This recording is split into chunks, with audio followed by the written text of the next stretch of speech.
Well, a family once homeless saw brighter days ahead when they were placed into an apartment. However, they say it has turned into a living nightmare. As News 12's Anthony Carlo explains from Bed-Stuy, that new home is at the center of a scandal, and that family's calls for help have fallen on deaf ears.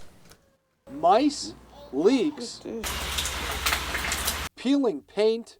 That apartment is not livable. And maybe worst of all, why would somebody want to live in a place where there's no stove? Travia Hibbert says she's been using a hot plate to compensate for a broken stove since first moving into 751 Monroe Street 3 years ago. Home's supposed to be where you're supposed to be, comfortable.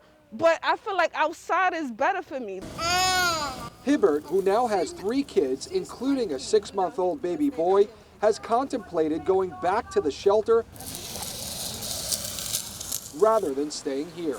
I feel like life is over for me. The 25-year-old mother says she got her apartment through the shelter system in 2018.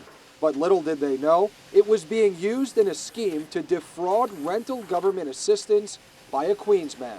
HRA needs to relocate her, and the landlord, he needs to get dealt with. Just this past April, the feds accused Paul Fishbein of falsely claiming to be the landlord of 20 dilapidated apartments out to homeless and low-income New Yorkers across the city, all in an effort to collect a paycheck from the government. At the end of the day, it's like he took advantage of me. The Department of Justice charged Fishbein with fraudulently obtaining more than $1 million from agencies like the city's Human Resources Association, which placed Hibbert and her family in this apartment. But years after moving in, she's stuck in this broken down home looking for help. I feel like if a person would have did their job, this would have never occurred.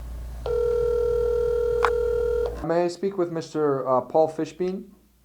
Who is this? When we got Mr. Fishbein on the phone to address the building's conditions, he wanted to know which tenants were speaking to us. It's a family that lives at that address. Have a nice day, sir.